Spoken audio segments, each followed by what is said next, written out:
బహుశా మీ అందరికీ తెలిసి ఉండకపోవచ్చు చాలా మందికి. ఆయన ఆంధ్రప్రదేశ్ రాష్ట్ర మంత్రిగా ఉన్నాడు, చాలా మందికి తెలియదు. ఆయన నిన్న వాళ్ళ పార్టీ ఆవిర్భావ దినోత్సవం జరిగితే ఆయన ఊసర వెళ్లి రంగులు ఎలా మార్చిద్దో అంతకంటే ఎక్కువ రంగులు మార్చి, అంటే అన్ని పార్టీలు మారాడులేండి. నిన్న ఆయన చెబుతున్నాడు, మీ తండ్రి రాజశేఖర రెడ్డి కాకపోతే నువ్వు కనీసం కౌన్సిలర్ కూడా అయి ఉండేవు. అయ్యా కందులు దుర్గేష్ గారు, తమరు ఎమ్మెల్సీగా మీకు భిక్ష పెట్టింది ఎవరు? రాజశేఖర రెడ్డి గారు.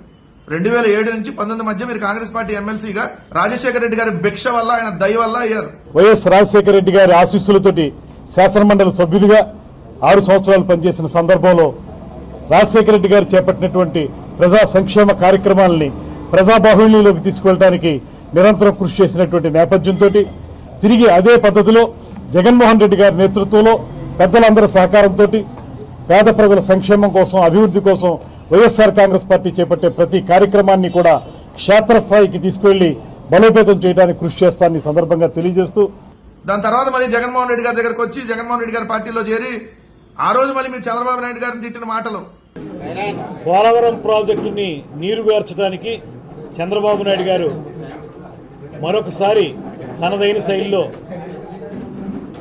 కార్యక్రమానికి శ్రీకారం చుట్టారు. మళ్ళీ నిన్న మీరు చంద్రబాబు నాయుడు గారిని వితరణ మళ్ళీ పొగట్టం. ఒక పక్కన గ్రేట్ విజనరీ ఆఫ్ ఇండియాగా పేరు పొందినటువంటి చంద్రబాబు నాయుడు గారు. ఎన్ని పార్టీలు మారారు మీరు? కాంగ్రెస్, తర్వాత వైఎస్ఆర్సీపీ, మళ్ళీ ఇప్పుడు జనసేన, ఇన్ని పార్టీలు మారారు మీరు. అంటే మీరు మీ జనసేన కూడా అంతే రంగులు మారుస్తూ ఉంటది కాబట్టి సేమ్ మీకు అట్లానే మార్చి ఎక్కడికి వెళ్తే అక్కడ ఇది పడితే అది వాగటం మీకు అలవాటు అయిపోయింది.